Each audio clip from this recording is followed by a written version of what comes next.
বন্ধুরা প্রথমে এই ভিডিওটা দেখো, দেন এর ফানি কমেন্ট পড়বো। So let's go. বাবাই কি মাংস ভাত খাচ্ছ? মাংস ভাত না, মাংস ভাত। আচ্ছা মাংস ভাত, কি অবস্থা গাইস, তোমরা এত পাগল করে দিয়েছো তো মাংস ভাত করে, ওটা ভুল করে বলে দিয়েছিলে, ওটা নিয়ে কি অবস্থা?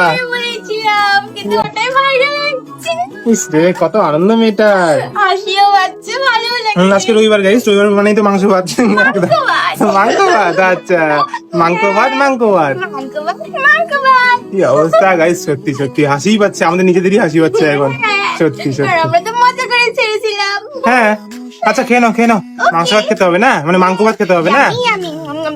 चलिए शुरू करते हैं। ভালো তো লাগবেই সোনা, তোমার বর তো তোমাকে হাসির পাত্রী বানিয়ে দিয়েছে ফেসবুকে। মজা করতে গিয়ে তো পুরো দুনিয়ার কাছে জোকার হয়ে গেল। তুমি ভাইরাল হওনি মনা, তোমাকে জোকার বানিয়ে ভাইরাল করলো সবাই। ভালো করে গিলো মাংস ভাত। তোমাকে তো একদম বোকাচোদা বানিয়ে দিয়েছে।